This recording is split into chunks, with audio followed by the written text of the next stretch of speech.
Hello guys, welcome back to my channel. তো আগের দিন তো আমি একটা গল্প শেষ করে দিয়েছিলাম, তো আজ থেকে আমি একটা নতুন গল্প স্টার্ট করছি, রবীন্দ্রনাথ ঠাকুরের লেখা ফেল গল্পটি। তো স্টার্ট করি, চলুন। ল্যাজা এবং মুড়া, রাহু এবং কেতু পরস্পরের সঙ্গে আড়াআড়ি করিলে যেমন দেখিতে হইতো, এও ঠিক সেই রকম। প্রাচীন হালদার বংশ দুই খণ্ডে পৃথক হইয়া প্রকাণ্ড বসতবাড়ির মাঝখানে এক ভিত্তি তুলিয়া পরস্পর পিঠাপিঠি করিয়া বসিয়া আছে। কেহ কাহারও মুখ দর্শন করে না। নবগোপালের ছেলে নলিন এবং ননীগোপালের ছেলে নন্দ এক বংশজাত, এক বয়সী, এক স্কুলে যায় এবং পারিবারিক বিদ্বেষ ও রেষারেষিতেও উভয়ের মধ্যে সম্পূর্ণ ঐক্য।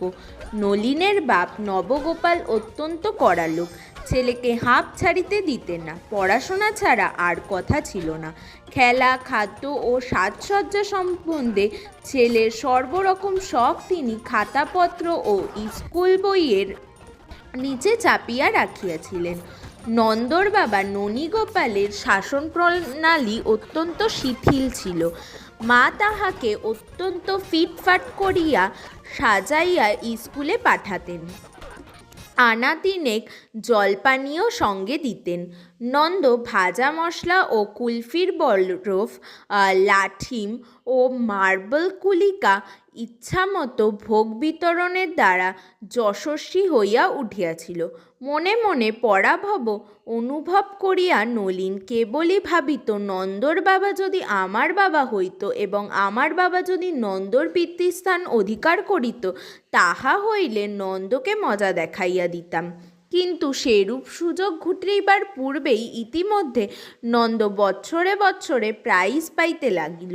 নলিন হস্তে বাড়ি আসিয়া স্কুলের কর্তৃপক্ষদের নামে পক্ষপাতের অপবাদ দিতে লাগিল। বাপ তাহাকে অন্য স্কুলে দিলেন, বাড়িতে অন্য মাস্টার রাখিলেন, ঘুমের সময় হইতে 1 ঘণ্টা কাটিয়া পড়ার সময় যোগ করিলেন, কিন্তু ফলের তারতম্য হইল না। নন্দ পাশ করিতে করিতে বিয়ে উত্তীর্ণ হইয়া গেল। নলিন ফেল করিতে করিতে এন্ট্রান্স ক্লাসে জাতাকলের ইঁদুরের মতো আটকা পড়িয়া রহিল। এমন সময় তাহার পিতা তাহার প্রতি দয়া করিলেন, তিনি মরিলেন। 3 বৎসর মেয়াদ খাটিয়া এন্ট্রান্স ক্লাস হইতে তাহার মুক্তি হইল এবং স্বাধীন নলিন আংটি, বোতাম, ঘড়ির চেনে আদ্যপান্ত ঝকমক করিয়া নন্দকে নিরতিশয় নিষ্প্রভ